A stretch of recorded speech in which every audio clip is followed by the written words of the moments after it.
Hello, students. I am again back with part 3 of chapter number 3, Jainism and Buddhism. Students, I hope you all have seen part 1 and part 2 of this chapter. If not, do watch it.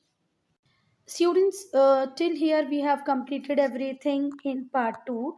We'll start part 3 with spread of Jainism. अब हम देखेंगे बेटा कि Jainism का spread कैसे होता है, कैसे बहुत सारे लोग एक के बाद एक जैनिज्म से जुड़ते जाते हैं, है ना। फिर बहुत सारे किंग्स ऐसे होते हैं जो जैनिज्म को एम्ब्रेस कर लेते हैं।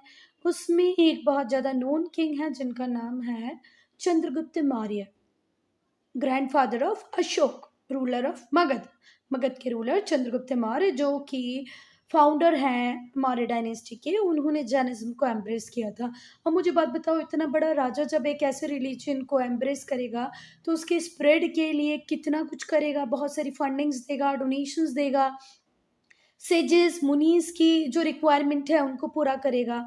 तो जैनिज्म के स्प्रेड में रॉयल पैट्रोनेज का बहुत ज़्यादा हाथ है बेटा, है ना। जितने भी किंग्स थे जो जैनिज्म को पसंद करते थे या जैनिज्म को जिन्होंने एम्ब्रेस कर लिया था, अडॉप्ट कर लिया था, वो लोग जैनिज्म के स्प्रेड की तरफ बहुत ज़्यादा ध्यान देते थे। इसीलिए ये बहुत जल्दी ही कौशल, मगध, मिथिला, चंपा और हमारे इंडिया के, हमारे कंट्री के डिफरेंट पार्ट्स में फैल गया। लॉर्ड महावीर ने बेटा बहुत सारी मोनास्ट्रीज बनाई थी, और मोनास्ट्रीज का हेड वो किसको बना देते थे? लर्न मुनीस को। मुनीस बोले तो सेजेस को, अभी भी हम यही बोलते हैं ना, जैन मुनि। तो जो लर्न मैंस हो जाते थे, जिनको एनलाइटनमेंट मिल जाता है, जिनको नॉलेज मिल जाता था, उन लर्न मुनीस को, सेजेस को वो हेड बना देते थे मोनास्ट्रीज का। और ऐसी बहुत सारी मोनास्ट्रीज बनवाई थी लॉर्ड महावीर ने। और जितने भी जैन मुनीज होते हैं बेटा, बहुत ही ऑस्टर, साफ सुथरी, एकदम साधारण जीवन जीते हैं और लोगों के लिए एग्जाम्पल सेट करते हैं कि भाई आपको भी ऐसा ही जीवन जीना है, बहुत ज़्यादा वेल्थ का एक्यूमुलेशन नहीं करना है, ठीक है। एकदम सादा खाना खाना है, सादे कपड़े पहनना है। और कुछ मुनीस तो हम लोगों ने देखा है कि वो कपड़े भी नहीं पहनते, भले कितनी ठंडी हो, कितनी भी गर्मी हो, बारिश हो। फिर अगर हम हमारे इंडिया के वेस्टर्न पार्ट की बात करें तो बेटा यहाँ पर जैनिज्म को पैट्रोनाइज किया है बहुत सारे बिजनेस कम्युनिटीज़ ने। बहुत सारी बिजनेस कम्युनिटीज़ ऐसी हुई जिन्होंने जैनिज्म को पैट्रोनाइज किया। बिजनेस कम्युनिटीज़ थी, पैसे की कमी इनके पास भी नहीं थी, प्रोडक्ट्स मतलब नीडेड यूजफुल थिंग्स की कमी इनके पास भी नहीं थी, तो इन्होंने जैनिज्म को फंडिंग भी की। साथ साथ मोनेस्ट्रीज में जो भी रोज़मर्रा का सामान होता था, है ना, डेली नीड्स का, वो भी प्रोवाइड किया। अगर हम साउथ इंडिया की बात करें तो साउथ इंडिया में जैनिज्म को पैट्रोनाइज किया हुआ था राष्ट्रकूट ने, चालुक्य किंग्स ने, ठीक है। डू रिमेंबर, अगर हम नॉर्थ इंडिया का एक एग्जाम्पल देखें तो वो थे चंद्रगुप्त मौर्य। साउथ इंडिया की अगर हम बात करें तो वहाँ पर राष्ट्रकूटों ने, चालुक्य ने जैनिज्म को पैट्रोनाइज किया हुआ था। बाद में जैनिज्म एक डोमिनेंट रिलीजन बन गया कर्नाटका का, ठीक है। Jainism gradually become a dominant religion in Karnataka. Jainism फिर उड़ीसा पहुंचा, राजस्थान पहुंचा और गुजरात पहुंचा। अब हम वो कारण डिस्कस करेंगे, उन रीजंस को जानने की कोशिश करेंगे, उन कारणों को जानने की कोशिश करेंगे जिनकी वजह से जैनिज्म की स्प्रेड बहुत ज़्यादा होने लग गई, है ना। वन बाय वन अब हम वो रीजंस को डिस्कस करेंगे जिससे जैनिज्म स्प्रेड होने में टाइम नहीं लगा, फटाफट जैनिज्म स्प्रेड हो गया। पहला था लोकल डायलेक्ट्स, तो महावीर ने अडॉप्ट की थी वो लैंग्वेज जो कॉमन पीपल की थी। जैसे अगर हम ब्राह्मण्स की बात करें, लर्नमेंस की बात करें ब्राह्मण्स में, तो वो संस्कृत लैंग्वेज, संस्कृत श्लोक पढ़ते हैं जो कॉमन पीपल को ना समझ में आती है, ना बोलनी आती है, ना लिखनी आती है। पर हमारे जो महावीर जी थे उन्होंने कॉमन डायलेक्ट्स का, लोकल डायलेक्ट्स का यूज़ किया जो कॉमन पीपल यूज़ करते थे। प्राकृत का यूज़ इन्होंने किया इंस्टेड ऑफ संस्कृत। संस्कृत को इन्होंने नहीं यूज़ किया कॉमन पीपल से। जब ये डिस्कशन करते, बात करते, तो प्राकृत लैंग्वेज में करते जिससे लोगों को इनकी कही बातें समझ में आती। जब ये अपने प्रिंसिपल्स को, अपनी डॉक्ट्राइन्स को पढ़ा रहे होते तो कभी भी संस्कृत का यूज़ नहीं कर रहे होते थे। किसका यूज़ कर रहे होते थे? प्राकृत का यूज़ कर रहे होते थे। नॉर्मली भी जब ये किसी व्यक्ति से बात करते तो बेटा किसी लैंग्वेज का यूज़ करते थे? प्राकृत। और जब ये अपने उपदेश देते, अपने प्रिंसिपल्स, अपनी डॉक्ट्राइन्स को लोगों को बताते तो भी संस्कृत की जगह किसका यूज़ करते थे, प्राकृत का। बाद में जो मंक्स थे उन्होंने भी सेम प्रैक्टिसेस को अडॉप्ट किया और लोगों को ये इजी लगा कि भैया जो जैनिज्म की जो प्रीचिंग्स हैं, जो टीचिंग्स हैं, जो उपदेश हैं, है ना, वो तो लोकल लैंग्वेज में मिल रहे हैं, हम इजीली उन्हें फॉलो कर सकते हैं, इजीली समझ सकते हैं। नेक्स्ट है रॉयल पैट्रोनेज। तो जैनिज्म को रॉयल पैट्रोनेज मिला। चंद्रगुप्त मौर्य खुद अपने आप को कन्वर्ट कर लिए थे किसमें, जैनिज्म से, है ना, जब उनकी रूल का लेटर पार्ट चल रहा था, बाद वाला पार्ट चल रहा था। लेटर ईयर्स मतलब एक अच्छी खासी एज के बाद इन्होंने जैनिज्म में अपने आप को कन्वर्ट किया। 5th सेंचुरी एडी में जो चालुक्य और राष्ट्रकूट थे उन्होंने भी जैनिज्म को पेट्रोनाइज किया। ठीक है। खारवेल जो कि रूलर थे कलिंग, आज का उड़ीसा, उन्होंने भी बहुत हेल्प की जैनिज्म को स्प्रेड करने में। कहाँ पर, ईस्टर्न पार्ट में। फिर से ध्यान से सुनना, चंद्रगुप्त मौर्य ने तो अपने आप को कन्वर्ट कर लिया था जैनिज्म में। राष्ट्रकूट रूलर, चालुक्य रूलर ने भी बहुत ज़्यादा पेट्रोनाइज दिया किसको, जैनिज्म को। खारवेल जो रूलर थे कलिंग के, आज के उड़ीसा के, उन्होंने भी जैनिज्म को स्प्रेड करने में हेल्प की। कहाँ पर बेटा, ईस्टर्न पार्ट्स, इंडिया के ईस्टर्न पार्ट में।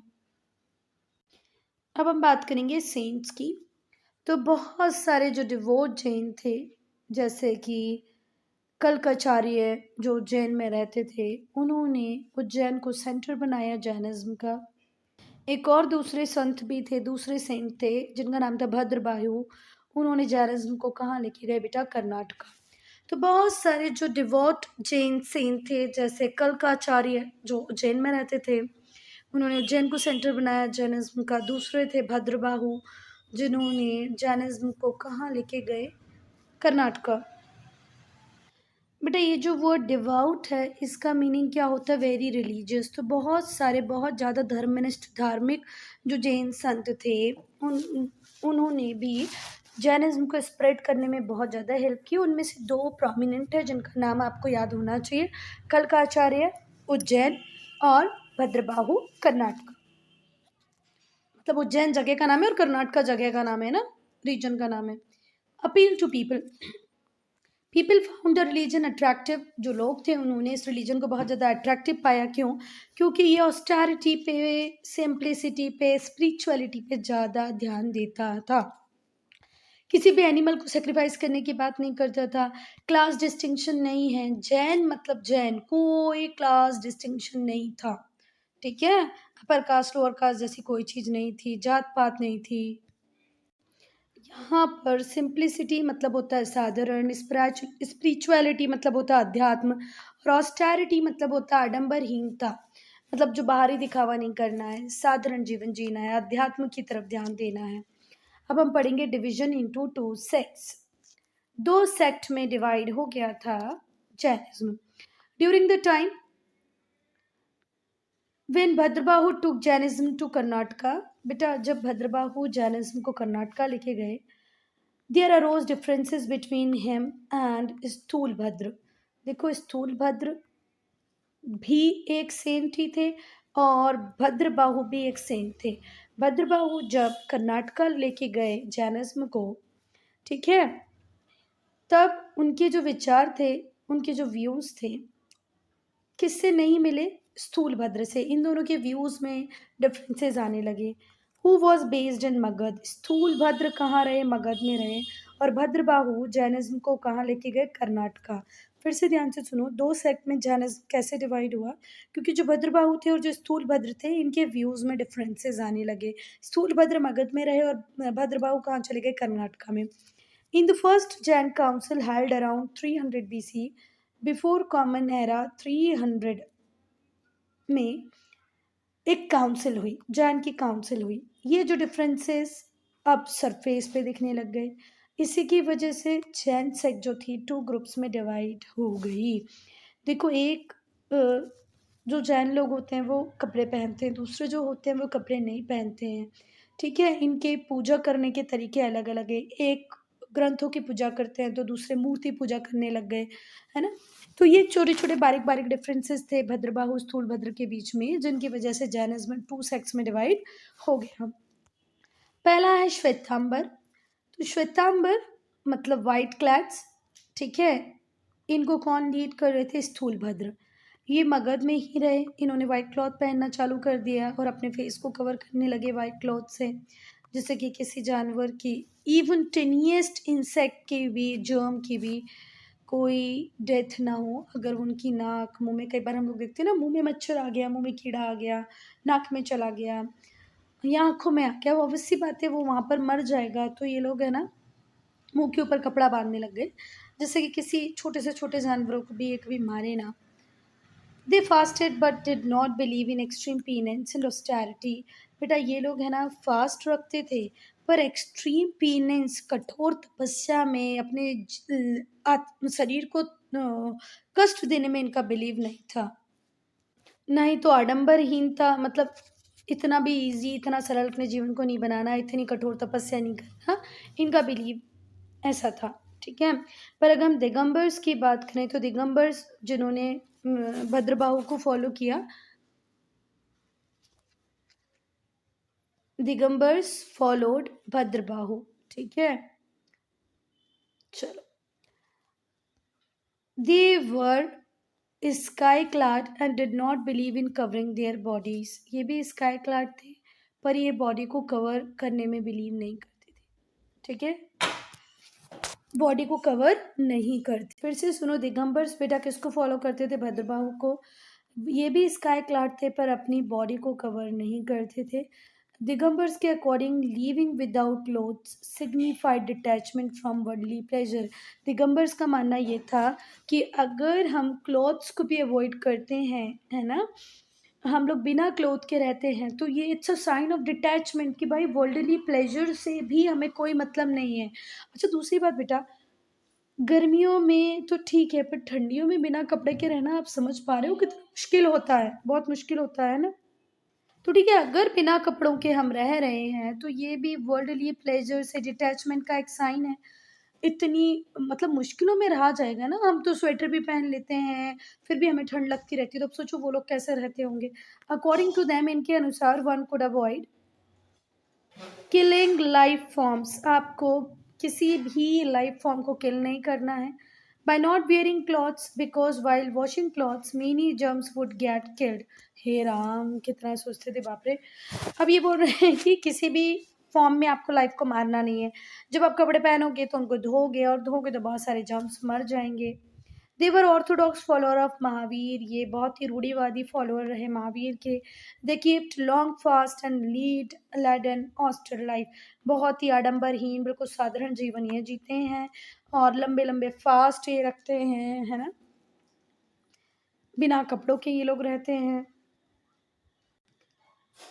Now impact of Jainism. Jainism के प्रभाव को अब हम पढ़ेंगे। जैनिज्म का बिलीव था अकोमोडेशन और इक्वालिटी में, ठीक है। किसकी स्पिरिट आपके अंदर होनी चाहिए भैया? सारे लोगों को साथ लेके चलना है। तो बेटा जैनिज्म का बिलीव किस में था? अकोमोडेशन की, भाई जितने भी लोग हों उन सबको साथ लेके चलना है, समाज में इक्वालिटी होना चाहिए। तो अकोमोडेशन के स्पिरिट, इक्वालिटी के स्पिरिट में बिलीव करते थे Jainism. It's approach was pragmatic. इनकी जो अप्रोच थी बहुत ज़्यादा प्रैग्मेटिक थी। कैसी थी बेटा इनकी सोच? इनकी सोच बहुत ज़्यादा थी प्रैग्मेटिक। प्रैग्मेटिक का मतलब होता है यथार्थवादी, व्यवहारिक। इसीलिए ये जो लोग थे ये हमेशा व्यवहारिक बातों पे जो हो सकता है उस पे काम करने की कोशिश करते थे। कभी ऐसा नहीं हुआ कि सेक्रीफाइस कर दोगे तो ऐसा हो जाएगा, ये कर दोगे तो वैसा हो जाएगा। बहुत ज़्यादा व्यवहारिक थे, और प्रोफाउंड इम्पैक्ट था इनका पॉलिटिकल और सोशल लाइफ पर लोगों की। पहले हम बेटा अब हम लोग डिस्कस करेंगे पॉलिटिकल इम्पैक्ट को। अर्ली स्टेजेस में जो सक्सेस थी जैनिज्म की बहुत ज़्यादा रिमार्केबल थी, बहुत बढ़िया तरीके से सक्सीड कर रहे थे। और किससे भी ज़्यादा था इनका सक्सेस रेट? बुद्धिज्म से भी ज़्यादा था। अब मेरी एक बात ध्यान से सुनना, यहाँ पर सक्सेस का मतलब क्या है बेटा? जब बुद्धिज्म आया तो वो लोग जो हिंदुइज्म के रिचुअल्स, ट्रेडिशन, कस्टम से परेशान थे, वो अपने आप को कन्वर्ट कर गए किसमें? बुद्धिज्म में। ऐसे ही जब जैनिज्म आया तो बहुत सारे लोग बुद्धिज्म से भी ज़्यादा किसकी तरफ अट्रैक्ट हुए? जैनिज्म की तरफ अट्रैक्ट हुए। However, it was mainly Kshatriyas थे जिन्होंने इस नए फेथ को अपनाया। इसकी वजह से ये लोग वॉर हारने लग गए या इन्होंने वॉर करने का सोचा ही नहीं, इनकी जो वॉर लाइक इंस्टिंक्ट थी वो ख़त्म हो गई। और ये मेन रीज़न रहा कि जेन्स ने कभी भी ट्राई नहीं किया अपने किसी एम्पायर को बिल्ड करने का, है ना? कोई पॉलिटिकल एम्पायर इनका अपना बना ही नहीं, क्योंकि ये जीतने की जो बात थी वो इनके अंदर से ख़त्म ही हो गई। ये तो बस अब अपनी इंद्रियों को जीतना चाहते थे, ये जीन बनना चाहते थे, मतलब अपनी बॉडी को जीतना है बस इनको, अब इनको वॉर नहीं लड़ना था। सोशल रिलीजियस इम्पैक्ट की बात करें तो जैनिज़्म डिस्कार्ड करता था कास्टिज़्म को, जात पात के सिस्टम को कम्प्लीटली डिसरिगार्ड किया है जैनिज़्म ने, डिस्कार्ड किया जैनिज़्म में। जितने भी शॉन रिचुअल्स होते थे उन सबको भी अवॉइड किया है, कोई ऊट पटांग रिचुअल्स नहीं फॉलो किया इन लोगों ने, और सोशल सर्विस को एनकरेज किया, जहाँ तक हो सके लोगों को सर्व करो। लैंग्वेज लिटरेचर की बात करें तो जैन स्कॉलर्स ने इम्पोर्टेंट कंट्रीब्यूशन दिया है लिटरेरी फील्ड में भी। जैन टेक्स्ट प्राकृत भाषा में लिखी गई हैं, कुछ प्लेसेस पे इन्हें लोकल लैंग्वेजेस भी लिखा गया है। फाइनली इन्हें कंपाइल किया गया 6th century एडी में, कहाँ पर वल्लभी गुजरात में। 6th century एडी में वल्लभी गुजरात में फाइनली इन्हें कंपाइल किया गया। बहुत सारे जैन टेक्स्ट प्राकृत में लिखे हुए थे, बहुत सारे लोकल लैंग्वेजेस में लिखे हुए थे। अंग जो 12 बुक्स हैं जिनमें महावीर की टीचिंग है वो ग्रेट सोर्स है नॉलेज का। Mahapurana composed by Jinasena. Kalpasutra जिनको भद्रबाहु ने कंपाइल किया है। फिर से ध्यान से सुनना, महापुराण किसने कंपोज की हैं? जीन सेन ने, जिन सेन ने। ठीक है, कल्पसूत्र किसने कंपाइल किए हैं? भद्रबाहु। तो अंग जिसमें किसकी टीचिंग्स है? महावीर की, ये ग्रेट सोर्स है नॉलेज का। फिर महापुराण किसने कंपोज किए हैं? जीन सेन ने। कल्पसूत्र किसने कंपोज किया है? भद्रबाहु ने। रत्नमलिका राष्ट्रकूट रूलर्स ने। अमोघ वर्षा भी एक आउटस्टैंडिंग लिटरेरी वर्क है। जैन लिटरेचर अर्ध मगधी और प्राकृत डायलेक्ट्स में भी लिखा गया है। ठीक है, ध्यान से सुनना, जैन लिटरेचर अर्ध मगधी और प्राकृत डायलेक्ट्स में भी लिखा गया है, प्राकृत भाषा में भी लिखा गया है। ये हाईलाइट करता है अहिंसा की वैल्यू को। इनकी राइटिंग्स जो थी from the writings of Jains, जो हिस्ट्री है इंडिया की स्पेशली 6th से 4th century BC की, उसे रिकंस्ट्रक्ट करने में बहुत ज़्यादा हेल्प मिली है।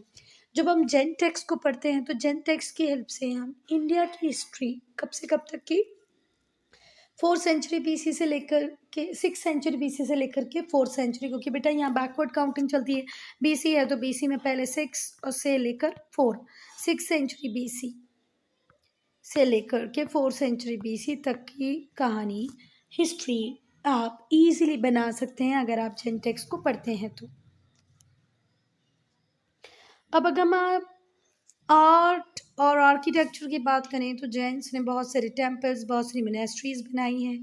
जैन रेलिक्स आपको कंधगिरी, उदयगिरी केव्स में मिल जाएंगे, है ना? जैन रेलिक्स हमें कहाँ कहाँ मिलेंगे? कांधगिरी, उदयगिरी, कहाँ पर? उड़ीसा में। जैन ने हंड्रेड्स ऑफ धर्मशाला बनवाई हैं, बहुत सारे ऑर्फनेज, अनाथ आश्रम खोले हैं, चैरिटेबल इंस्टीट्यूशंस बनाए हैं जिससे लोगों को सपोर्ट मिल सके।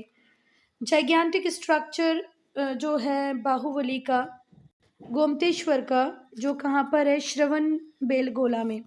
फिर से जाइगैंटिक स्ट्रक्चर है बाहुबली, जिन्हें हम गोमतेश्वर भी कहते हैं, कहाँ पर है ये? श्रवण बेलगोला में है, एट करकाला इन कर्नाटका। ये दोनों ही बेस्ट एग्जाम्पल हैं जैन आर्ट और आर्किटेक्चर के। तो एक जाइगैंटिक स्ट्रक्चर है बाहुबली का, जिन्हें गोमतेश्वर भी कहते हैं, कहाँ पर? बहुत ही सुंदर, बहुत ही खूबसूरत दिलवरा टेम्पल है, कहाँ पर? माउंट आबू। माउंट आबू कहाँ पर है बेटा? राजस्थान में है। रणकपुर जो जोधपुर के पास में है वहाँ पर भी है। एक जैन टावर है चित्तौड़ में, वो भी बहुत फेमस जैन आर्किटेक्चर है। अगर हम most famous Jain holy place की बात करें, टेम्पल की बात करें, वो फेमस प्लेस है पाली थाना, जो कहाँ पर है? गुजरात में है। यहाँ पर 800 से भी ज़्यादा मंदिर हैं। ठीक है, माउंट आबू में जो दिलबरा टेम्पल है ये उसका इमेज है बेटा। पाली थाना गुजरात में कितने टेम्पल्स हैं? 800 से भी ज़्यादा। अब हम बात करेंगे कैसे डिक्लाइन होता है किसका? जैनिज्म का। अब हम वन बाय वन वो फैक्टर्स डिस्कस करेंगे जिनकी वजह से जैनिज्म का क्या हो गया बेटा? डिक्लाइन। जैनिज्म रिजिड ऑस्टेरिटी की बात करता था, है ना? बेटा जैनिज्म हमेशा उपदेश देता है किसका, रिजिड ऑस्टेरिटी का, कठोर तपस्या का। और बेटा ये वो टाइम है जब बुद्धिज्म भी एग्जिस्ट करता है, ठीक है। जो थ्योरी थी अहिंसा की वो एक्सटेंडेड होती है even to wearing of clothes, की भाई क्लॉथ्स में भी जो जर्म्स होंगे वो मर जाएंगे। तो ये इतनी सारी कॉम्प्लिकेटेड चीज़ों को फॉलो करना आसान नहीं था। ये जो फैक्टर्स थे इनकी वजह से पॉपुलर सपोर्ट नहीं मिल पाया जैनिज्म को। बेटा जो लोग अपने आप को कन्वर्ट कर चुके थे वो भी इतनी सारी चीज़ों को फॉलो नहीं कर पाते थे। तो जैनिज्म हमेशा किसकी बात करता है, रिजिड ऑस्टेरिटी की बात करता है।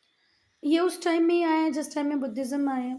जो थ्योरी थी अहिंसा की वो इस हद तक पहुंच गई कि कपड़े पहनोगे उसमें जो जर्म्स आएंगे उनको कपड़े धोने में वो मरेंगे तो भी आपको वो भी नहीं करना है। इन फैक्टर्स की वजह से बेटा पॉपुलर सपोर्ट जैनिज्म को नहीं मिला। ये बेटा ये जो रिलीजन था जैनिज्म ये कभी फॉरेन कंट्रीज में स्प्रेड नहीं हुआ।